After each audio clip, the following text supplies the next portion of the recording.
Today I'd like to answer a question from one of my patrons. Dino Wolf would like to know if I have any tips for how artists with ADHD can become more focused. And I'm going to be a little more broad here and share some tips for how to stay focused, not just on improving art skills, but on any project. So first I want to talk about how I used to work. In the past, I would just do whatever I felt like with very little structure, and I'd easily get distracted by something else, and then I'd end up with layers of tangents. I'd kind of snap out of it and then realize, hey, I've got 3 or 4 projects going on here with none of them complete, and I had completely strayed away from the project that I had intended to work on. Moving on to how I work now, within the last few years, I've made a conscious effort to focus on being more structured and more organized. So what I do is I use software to manage my schedule and create structure. By being more organized or structured, that takes a lot of the burden off of my brain, and it gives me more mental energy to focus. I set goals each and every workday to try to complete as many tasks as I can, and my tasks are organized by priority, deadline, or return on investment, so I know what I really need to work on and what's not so important. Recurring tasks, or tasks that are going to happen each and every month, are automated in my calendar, so I don't have to worry about remembering each of those tasks every month. They automatically pop up on the correct day. The point here is the more you can take off your mind, the better you'll be able to focus on a single task. So now let's dive into how to be more organized, how to use these tools. So what I like to do is I like to take notes, or at least create bullet points when I'm planning out projects. The reason why is because it's easy to get off track. For example, here's some notes that I created before I started recording this video. Because if I'm just talking, just speaking off the cuff, I'm going to go off on tangents and I'm going to get completely distracted and I'm not going to hit each of those talking points that I want to discuss. So taking some time to plan it out gives me that structure that I can follow. And they don't have to be super detailed notes. They can be just simple bullet points and you can kind of improvise off of those. I'm using Google Docs, which is free, but you could also use Evernote, which is also free. Or you could even just use the Notepad software on your computer or your phone to create notes. Nearly every idea I have has at least bullet points, if not detailed notes, and they're stored in my note-taking application, so I don't have to keep them in my brain and have more distractions in my brain. And when I'm ready to work on that particular project, I pull up the notes and I work on that project. Once I've created some projects, then I can go ahead and enter them into my calendar. And I'm using Google Calendar, which is free. You could use something more complex, like a dedicated calendar application, but I've found after trying some various options, Google Calendar works just fine. So what I like to do is I like to color code my tasks. So for example, you can see I have orange here, which are my recurring tasks, and these are things that I need to do each and every month. They're automated to pop up on a certain date. So for example, maybe on the 1st of the month, I have to do certain things. So that recurring task is going to pop up on the 1st of the month each and every month. I don't have to worry about remembering that, and that gives me more ability to focus. I have yellow here, which is just a general to-do list. These are different things I need to do. I have blue, which is social media related. So these might be social media posts that I need to create. And then I have red, which is kind of my YouTube schedule. So if I'm going to live stream or post a video, or I have a video idea that I need to create, then those are all listed here in red. Now this stuff isn't set in stone. I can actually take this and move it around. So for example, I might want to do a live stream tomorrow on Tuesday, but if I decide, I don't really feel like doing it, I didn't commit to doing it, I'll go ahead and maybe move it down to next week and do it next week. And then if I wanted to, I could take something else and move it over to that day, and I can easily rearrange my schedule. Now, if you have something that you need to do on a certain date and you have a deadline, make sure you do it on that deadline. Don't take that and move it around because you might keep bumping it out and procrastinating and never get it done. But the way I like to do it is I have kind of my bigger projects on some days, and then I'll sprinkle in kind of smaller stuff. That way, if I want to kind of build my motivation up, I can tackle some of those smaller projects. And then once I've completed a project, I can kind of check it off here or grade out. Then I know that it's done, and I can see visually what I've completed that day. That really helps with morale, and it makes you feel like you're doing something, and that can help you be more focused. Now, over here to the right, I have my task list, and these are things that haven't quite made it on the calendar yet. They're projects that I might eventually want to take and schedule, but I don't have a date for them, or they're kind of something that I might want to do, and they're not necessarily things that I've committed to. So I just have these over here, and then if I want, I could drag them over and work on them. So it's important to separate stuff that you need to do right now from stuff that you might want to do later that doesn't really have a particular date that it needs to be done by.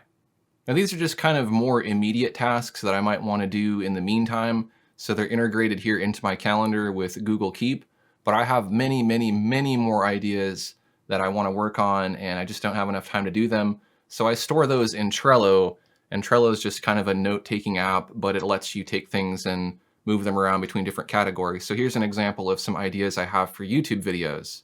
I have them all kind of sorted by my best ideas to my worst ideas, and that way I can kind of take them and move them around and give them different labels and sort them in different ways. So again, I'm taking stuff out of my brain and I'm dumping it and putting it somewhere where I can store it and retrieve it later when I'm ready to work on it. Another tool that can be very useful that I've been using over the last couple of years is mind mapping software. And mind mapping really helps you visualize complex projects. So here I'm using MindJet Mind Manager, which is a paid application, but you could also use something free like draw.io to create mind maps and flowcharts. So if you think of this as kind of an upside down tree, this is the trunk here, which is called recurring tasks, and that's what I want to accomplish is my recurring tasks. And then there's branches that come off of it. I have Patreon membership tasks. I have the Corel Painter and Photoshop brushes I need to create each month. I have my YouTube video tasks. I have my email list and product sales and so on. Now, if I were to just think of this in broad terms, I could go, okay, I need to create some brushes each and every month. But there's a lot of details that go into that. So when I need to create brushes, what do I need to do? I want to break that down into each individual task. So let's do that. Let's go into Corel Painter brushes, and then we have some subcategories here. I need to create brushes and I need to promote brushes, but that's still not specific enough. Let's dive into create brushes. I need to choose the brushes or create the brushes. I need to update my workspace, box files, and brushes. I need to update my Dropbox password. I need to replace the previous brushes on Patreon, and so on. And I can check each of these off. I can even have them partially completed if I want to.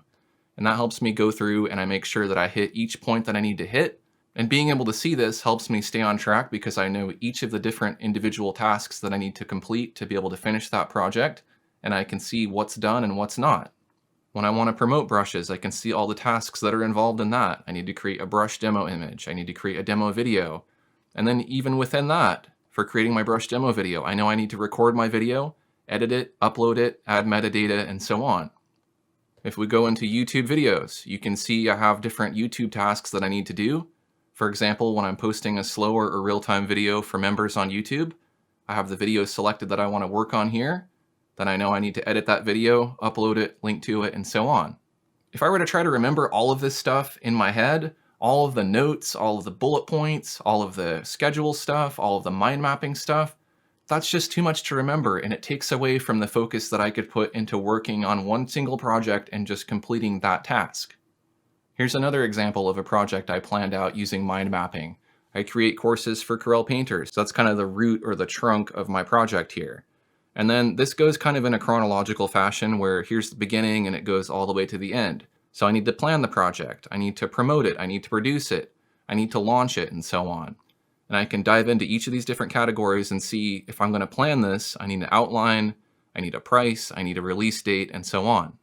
If I'm going to produce the course, I know I need to record it, edit it, proof it, render it, and so on. And being able to check off each of these things helps me stay on track. So although I'm planning out courses and the things that I do, you can plan out your projects and you can have your specific goals and then each individual task that you need to complete to be able to achieve that goal.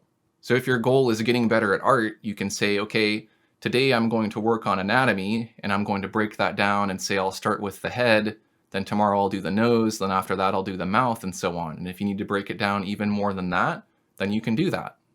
So now that you're aware of some of the tools that you can use to be more focused, I'm going to share some general tips that you can use while you're working with these tools to make sure that you stay on track. The most important thing is to be able to recognize when you're going off track.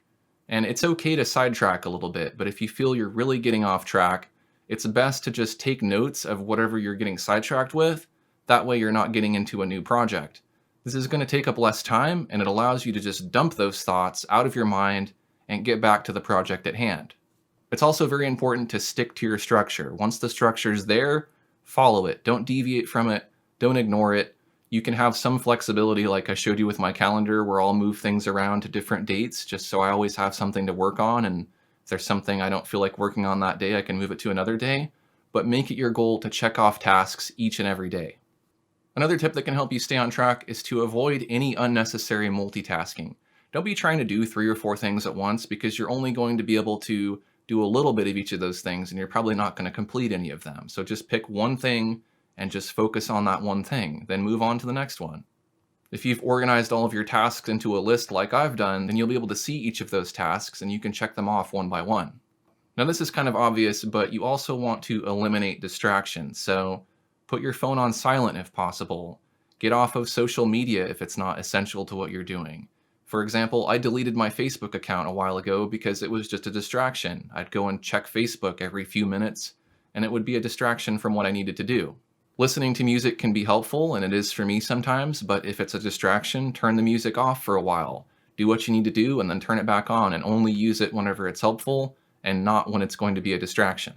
You should also try to have a space where you can be uninterrupted. If that's an office or a room in your house or a coffee shop you go to, then take advantage of that.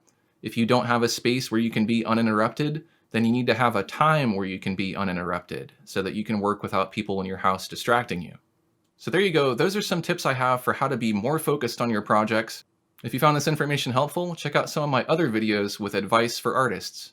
Thanks for watching, and I'll see you next time.